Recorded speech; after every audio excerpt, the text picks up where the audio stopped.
منزل ہے پاکستان. اس موضوع پر اپنے خیالات کا اظہار کرنے آتے ہیں محمد عمران جاوید، جن کا تعلق بحریہ یونیورسٹی سے ہے. نوجوان کسی بھی قوم کے لیے ریڑھ کی ہڈی کی مانند ہوتے ہیں.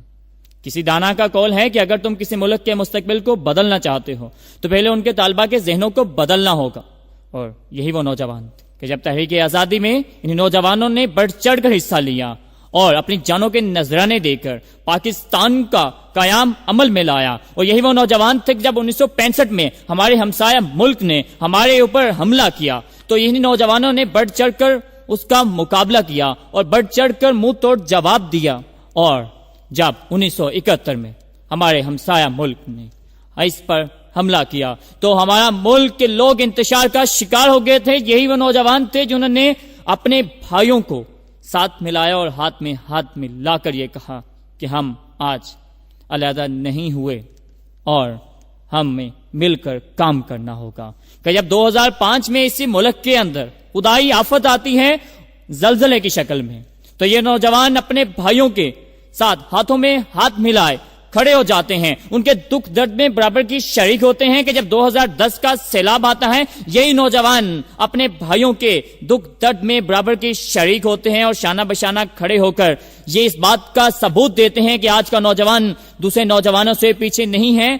جناب صدر، مجھے کہنے کا موقع دیجئے کہ آج کا نوجوان صحت و تعلیم کے میدان میں، ثقافت اور سیاست کے میدان میں، سائنس اور ٹیکنالوجی کے میدان میں مغربی طالب علموں سے پیچھے نہیں ہے. مگر افسوس کہ ہمارے معاشرے کا کچھ طبقہ طرح طرح کی برائیوں میں گھرا ہوا ہے.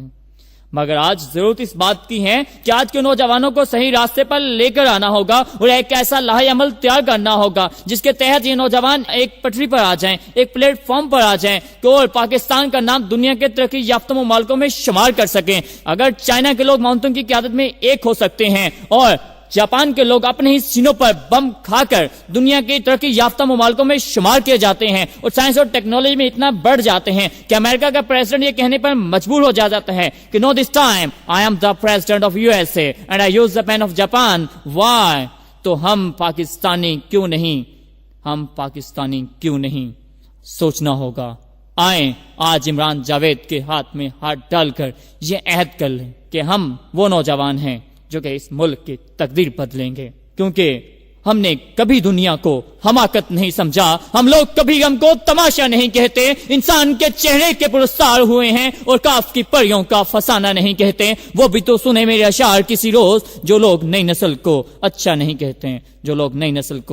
نہیں کہتے، اپنے پسندیدہ ڈیبیٹر کو ووٹ کرنا چاہیں تو اپنے موبائل کے رائٹ آپشن میں جا کر ڈیبیٹ یعنی DEBATE لکھ کر اسپیس دیجئے، ڈیبیٹر کا نام لکھیے اور 1313 پر سینڈ کر دیجئے.